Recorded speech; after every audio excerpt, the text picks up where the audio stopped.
wearables aren't just things that we put on ourselves, but they're really the infrastructure towards accelerating the intersection between fitness and healthcare. How would you feel about having a robot massaging you? Do you think that the AI could go crazy and start sort of strangling you on the bed or something like that? For us at Midtown, we'll likely not do something that fully robotic AI generated. All of the celebrities are becoming way more savvy with their investments and their time. And I think it's just challenging in their portfolio of how much they're impacting these products within wellness and fitness. As an industry, we underestimate the influence that we have within this health and wellness space.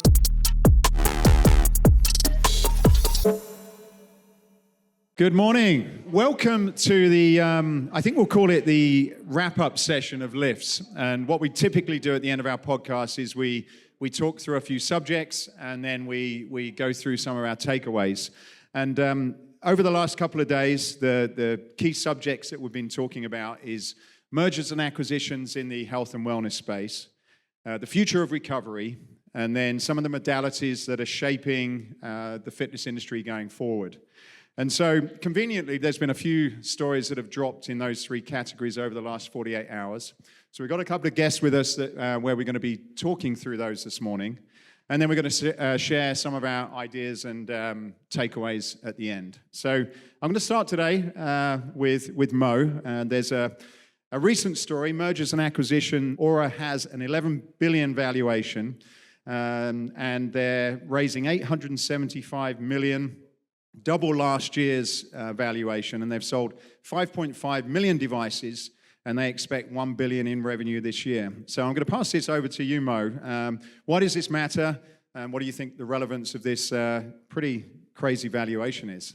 Yeah, it's interesting because yesterday we were talking about companies like ABC, Club Essentials, Explore, and others, and these are still in the billions, but they're in like $1 to $4 billion range. This is $11 billion valuation. I didn't see it coming, right? So the last valuation that they raised, they got $75 million from Dexcom to integrate CGMs. They acquired Veri, and that put them at a $5.5 billion valuation. Whoop is about $5 billion as well right now, and they supposedly are in another raise. $11 billion is something that we did not expect or see. For context, Oura is now worth more than Under Armour. So just think about that for a second. Like, they're worth more than Under Armour. And I think what this signals from an investor perspective, that wearables aren't just things that we put on ourselves, but they're really the infrastructure towards accelerating the intersection between fitness and healthcare. So this is the rails, and clearly investors are signaling that.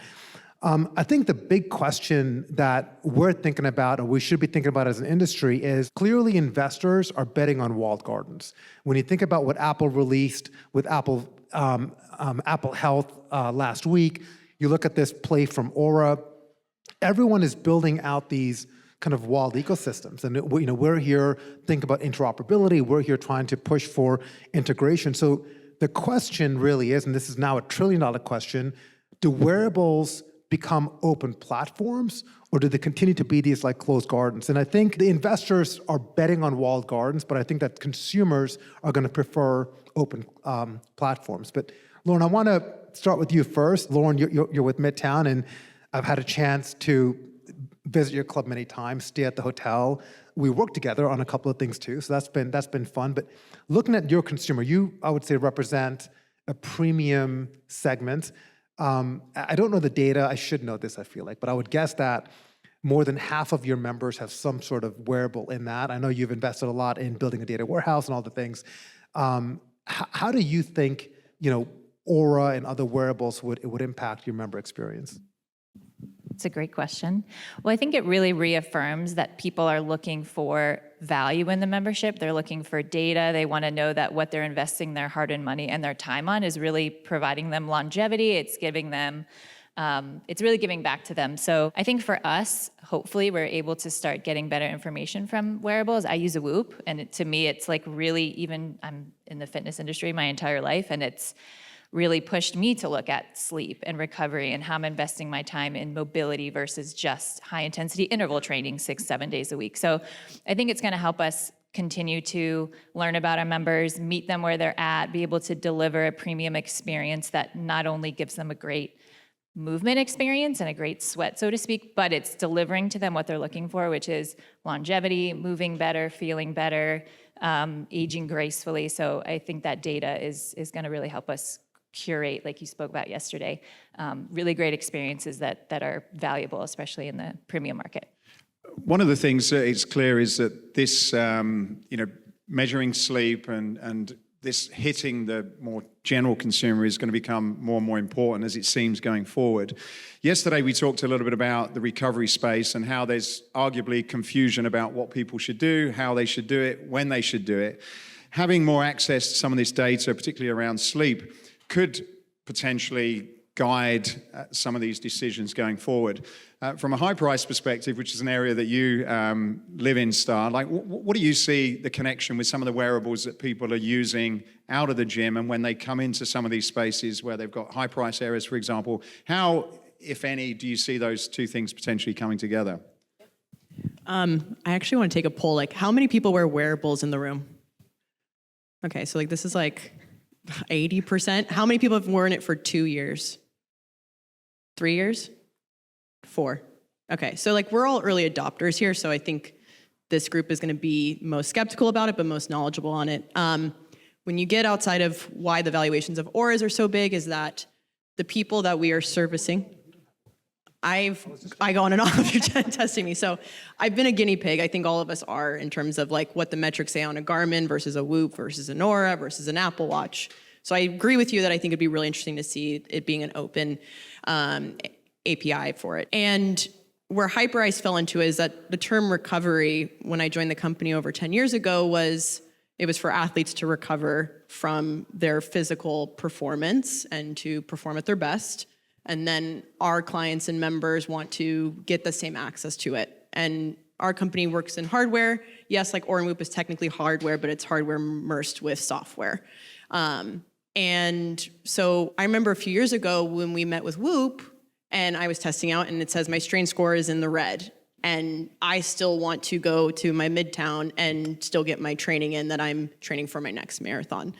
And I remember meeting with like Kristen Holmes and her team at the time, and I go, so now what, like I'm just gonna be like deflated for the rest of the day? And we like kicked the tires on this. And so as you've seen, and with Oura and with Whoop, you can now input things like our compression into it, our percussion, and hopefully you see your strain go up. And especially with the people who have had it for 3+ years, your information knows you well. So we see it as an advantage because it just shows the efficacy of our product. I still think that I always am wanting us as leaders in the space to be able to tell people, like, just because your score says that, like, I don't think it doesn't mean you shouldn't train, or knowing like it's supposed to improve your habits, which is what we all know. So I think it's just a matter of like how in physical spaces we can make better habits of it. So instead of it being all cardio and getting all your training in, is there more recovery areas with our products? So it's been advantageous for us, obviously, during that time. Shall we move on to the next story? Tom Brady is in the news. We read this morning, which is Tom Brady has joined Escape, not Escape. It would be nice if it was Escape, but Escape, which is an AI robotic massage company, as the chief innovation officer. Escape has delivered 25,000 robotic massages across 100 locations, priced at around about $29 to $60, and now has exclusive rights to some of Brady's personal recovery protocols. What do you think on this story? A big name, certainly a significant investment into having someone like that on board. What do you think is the play? We've spoken about this. How would you feel about having a robot massaging you? Do you think that the AI could go crazy and start sort of strangling you on the bed or something like that? How do you feel about an AI massager? Yeah, it's interesting because I think Escape is a premium offering.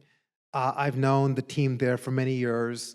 I think they've done a phenomenal job in the product that they've created, but I always go back to what the consumer wants.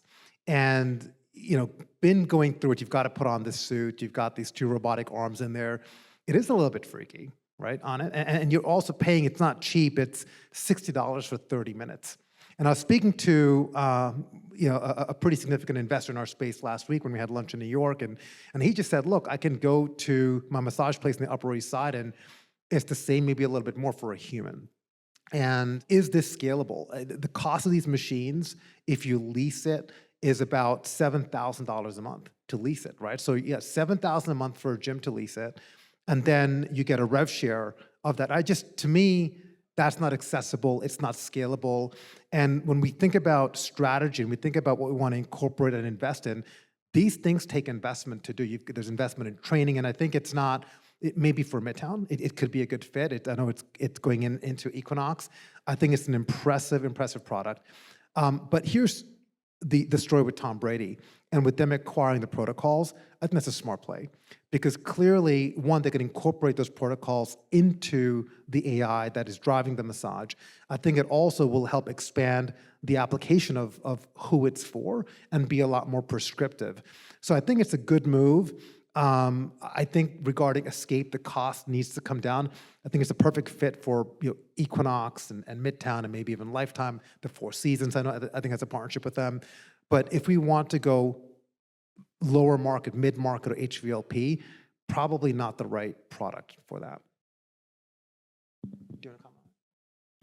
I would just say, well, first of all, Tom Brady has more high-profile jobs than anybody in the world at the moment. But it's interesting, too, like you mentioned, to those units going into Equinox and we've talked about that. Our director of wellness is Richard Ernie, and we'll always at Midtown keep a very intentional focus on a personal experience. So I do think it's really cool for the market. More obvious of the celebrity influence and experience on our industry, which is cool. More names, more revenue, just more eyes on the industry. But for us at Midtown, we'll likely not do something that fully like robotic AI generated, but I think it's super interesting and to see kind of how successful it happens at Equinox will be interesting to look at. But I've got a question for you, Star.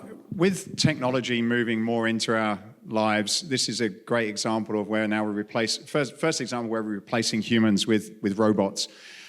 Your brand sits into pro sports teams, hotels, spas, fitness centers. How do you consider the interaction with a human? Because yesterday, when we were discussing this, there's definitely a move towards being able to have a lot more automated stuff where there's no staff, you go in, you swipe, very, very low maintenance and great from a revenue perspective. But on the other side, it also seems that there's a real value where qualified instructors and trainers can really take things to a slightly different level than you can with a machine or a robot. What are your thoughts on that, and what are some of the things maybe you've seen where success stories where you've kind of had that human interaction really sort of add a lot of value? So I appreciate like the Venn diagram for us of fitness where we sit is we have a lot of high value, low price gyms that they have 8 to 12 of our compression boots, and it becomes this kind of viral, more community aspect. I think for us, when you're sitting in compression boots, most people are on their phone, so we'd rather them talking, and it's an upsell for a lot of those trainers and coaches to get them more involved in staying at that gym for longer. So it's a good retention tool, actually. In hotels and spas, with the amount of limited therapists or staff you have on hand, those areas that were using to be 4 walls for one therapist to one client coming in is now the walls are being broken, and now it's recovery areas, because we're now like this premium water cooler moment where you have conferences like us coming in, like the Cove you've seen in these fitness areas that are now, we built something at the Fairmont in Century City that used to be a cycling room. Instead, they want it to be 24 hours that someone can come in on their own, or they can offer it as a plus-up service. So we work with hotels, and instead of it being a food and beverage option, it's now, can we have a Normatec section during the duration of the conference is really fun. So that for us, I think using our products is the best form of marketing for us, and that you get to try it. And so if you have the person sitting next to you and you're like, what do you think? And you're like, this is weird, but this is really cool for my first time, it creates that viral effect for us. So it's been very advantageous. Okay, we'll move on to the final story, which is Dua Lipa. I kind of got into Dua Lipa because of my daughter, and now she kind of comes up every day on my Instagram and YouTube feed, and quite difficult to swipe away from that, to be honest. But Dua Lipa and Frame. Dua Lipa has joined Frame Fitness as a co-founder and chief creative officer. Frame makes at-home reformer Pilates machines and it's a design-driven aesthetic and positioned to bring Pilates into mainstream strength and lifestyle culture. Mo, I know you're familiar with the founders of this company. I thought it was quite big because from a little I know about Dua Lipa, it seems as though she's now a megastar, probably one of the sort of top in the field. So again, significant investment. My guess, knowing a lot of the audience, it's probably to really target a much younger demographic and to get them involved into this modality. But just curious to know, what do you know about the company Frame, and what are your thoughts on this partnership? So one, I think having celebrities in is great because it raises awareness and you get this initial spike, but it doesn't always convert to members or convert to acquisition. So you've got to follow through with that. But we talked about Tom Brady, Jennifer Aniston with P-Volve, I think Chris Hart with Hydro many years ago, and now Dua Lipa with Frame. So Frame is an at-home $5,000 connected Pilates product. It's a different kind of Pilates, so it's not a traditional Pilates product. Melissa and Lee are the founders. I think they've been struggling to have some sales come through. So this partnership is phenomenal. I think overall it's been having any type of visibility into something that we're doing is always a good thing. Pilates is now we talked about this yesterday, but a $12 billion industry in the US. Post-pandemic, it's grown even faster than yoga. What this is signaling and why these celebrities are getting involved in it is because wellness is part of culture. Like we talked about Diplo's Run Club yesterday, right? So wellness has become a true part of culture. So Dua Lipa has 90 million Instagram followers. So the fact that she's even posting about this is going to get people thinking about it. And I think that's always a good thing. Loryn, any comments on this? Is this your demographic? Are you a Dua Lipa fan? I thought this was awesome when I saw it. I was surprised. I didn't see that coming, but I think you're right. It's getting that Gen Z younger crowd. Like it's probably going to inspire maybe moms and daughters training together, maybe just some youth like 14, 16, 18 ages getting into Pilates or just movement in general sooner than maybe they would have. Maybe it complements their sports, great for their mental health. So I thought that was a fantastic partnership. I love seeing that with Dua Lipa, especially for that younger age range. And striking while Pilates is like the top of the top right now. I thought it was super smart. And Star, you guys have had a lot of experience of partnering with athletes. I guess when choosing to do something like this, and we've covered two, one with Tom Brady, one with Dua Lipa, what are some of the pros and the cons of these types of partnerships? Because obviously, that you're building a brand for the long term, and celebrities do come and go, and things can happen. What's been your experience in this area? So Hyperice's playbook has been they've been athlete investors, and I think the business models for Tom Brady or Dua Lipa. Innovation or chief creative officer, you're seeing that also with like fitness apparel brands that they're also bringing on athletes for it. Without knowing the deliverables of these contracts, I think it is really good headline. I would be curious to see in the next 6 months, like what they're providing and pushing for it. She actually came in as a co-founder also. Right. Yeah. And so it's like, how much are they pushing it? Like for Dua Lipa, for example, like yes, women are using it. I see more men doing it. Would it be something that Dua Lipa is bringing in, who her fiance is a director, and it's more guys are doing it? For Tom Brady, it's like his protocol is post-retiring. Like, what are the things that you're doing? For us at Hyperice, it's been, yes, they were athlete investors, so the likes of Patrick Mahomes, but his trainers actually, or the trainers to the celebrity athletes or the celebrities, have been our secret sauce for us, because they're the ones that are actually, we're getting the footage and content and protocol of how they're using our products with those athletes. They're talking to the other trainers and experts. So I think all of the celebrities are becoming way more savvy with their investments and their time. And I think it's just challenging in their portfolio of how much they're impacting these products within wellness and fitness is what I'm really curious and wanting to push the envelope and see. So takeaways. Well, one, I had no idea how much we text during these podcasts. We message a lot, and we can't be doing that. So I'm like looking at you, trying to, what's that term? ECG or something to get the ESP, I think it's ESP to go to you about like what I'm thinking, because we're texting so much during the podcast. So that's been different. We've got to figure that communication out.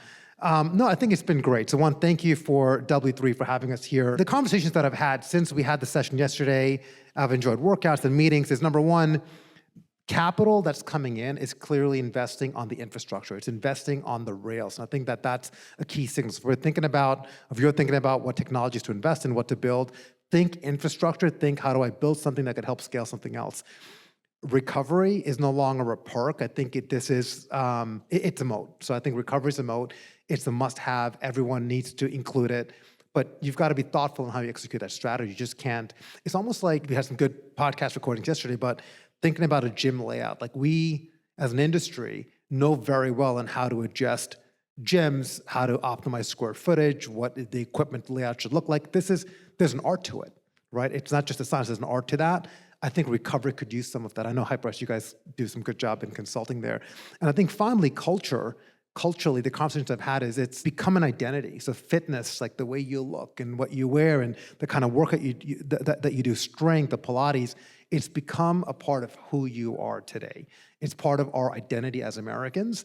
And I think that's a shift we've seen in the last couple of years, especially post-pandemic. So lots of good takeaways. I mean, really excited for the conversations that we were able to have over the last couple of days.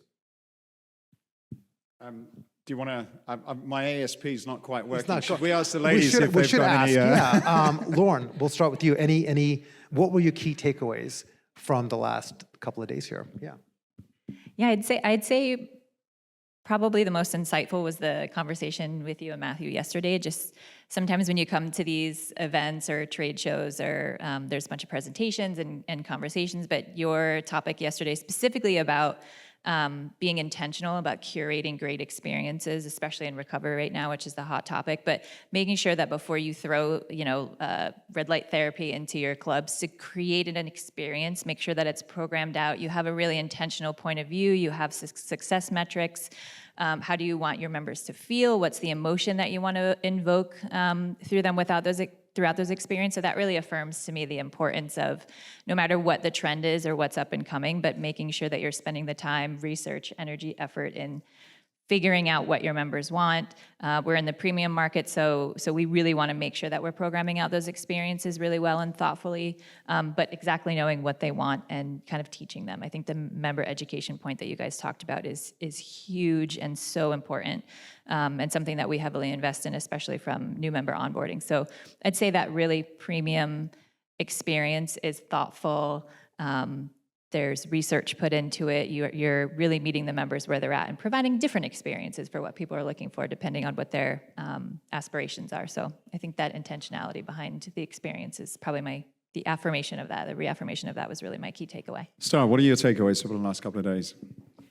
Well, Monica, Lucy, and Cameron and the We Work Well team are awesome. So definitely thank them. If you haven't, this is my second year at it. And the format of it allows for me to see a lot of new faces and also a lot of partners that I've known over the years. I think what I'm still always curious about, and it's really nice to be in this type of format, is I ask a lot of the buyers that I've spoken to is like, who are your best clients and members right now? How have you retained them? And where are you struggling? And I think allowing that space to talk about the weaknesses in our business, where like the missing points, is a really nice format that we don't get to do often. And so I think for us, it's like, I'm still always at Hyperice thinking like how we can help retain members in your facilities. And that's something that you're always like hungry for more to do. So I think this type of format's nice to discuss it in a better format than some of the bigger conferences. So, yeah. Yeah, we have to work on the communication, but Matthew, any key takeaways? Yeah, I think the last couple of days has really got me thinking about the power that's in this room. I think as an industry, we underestimate the influence that we have within this health and wellness space. We've talked about Lipa, Tom Brady, Oura, and for those of you that have come to the trade shows, and I see us as almost like a bit of a niche within the niche area, people who go to events like this. If you think about it, we're probably the tip of the spear. Yes, celebrities are great, but how much do they really understand about people that are doing health and fitness? How many sort of millions of people have their businesses interacted within this space? And it's very little. So when we think of what we have collectively as an industry, whether that's the manufacturers that are developing these products and working with operators like many of you, or operators that are working with hundreds of thousands of millions of people looking for this goal, then collectively, a lot of these brands really should be figuring out how they can speak to, how they can partner, and how they can leverage a lot of the information that we've got within the industry. And I think, I don't have the answer about how that's achieved, but sometimes when we have these conversations, it's almost as though this part of the industry is kind of squeezed out and the big players are coming in and almost sort of like leading the way.